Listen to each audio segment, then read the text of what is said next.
பசங்களுக்கு பிடிச்ச meal maker masala சாதம் லன்ச் பாக்ஸ்லாம் கட்டினீங்கன்னு வச்சுக்கோங்க, கொஞ்சம் கூட சாதம் மிச்சம் வராது. கண்டிப்பாக ட்ரை பண்ணி பாருங்கள். மிளகு, சோம்பு, ஒரு கை கருவேப்பிலை, ஒரு துண்டு இஞ்சி, ஒரு 5-6 பூண்டு போட்டு, வெறும் மிளகாத்தூள், ஒரு 10 பல் சின்ன வெங்காயத்தை போட்டு கொரன்னு அரைச்சி எடுத்துக்கோங்க. பச்சை மிளகாய், கருவேப்பிலை, 2 பெரிய வெங்காயத்தை போட்டு வதக்கிக்கோங்க. அதுக்கப்புறம் பாதி வதங்கினோன்னே நம்ம அரைச்ச விழுதை சேர்த்து நல்லா பச்சை வாசனை போகணும். உப்பும் சேர்த்துக்கோங்க. சேர்த்து நல்லா மிக்ஸ் பண்ணிவிட்டு சுடு தண்ணியில் போட்டு மில் மேக்கரை பிழிஞ்சு வச்சுருக்கேன். அதை போட்டு நல்லா மிக்ஸ் பண்ணிவிட்டு மிக்ஸி ஜாரில் ஒரு 1/2 கிளாஸ் தண்ணி ஊற்றி நல்லா மிக்ஸ் பண்ணிவிட்டு ஒரு 10 நிமிஷம் சிம்மிலே வச்சு மூடி வச்சுருங்க.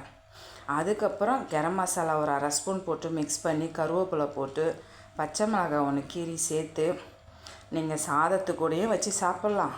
பசங்களுக்குன்னா மிக்ஸ் பண்ணி கொடுத்தீங்கன்னா சூப்பராக இருக்கும். கண்டிப்பாக ட்ரை பண்ணிவிட்டு கமெண்ட் பண்ணுங்கள்.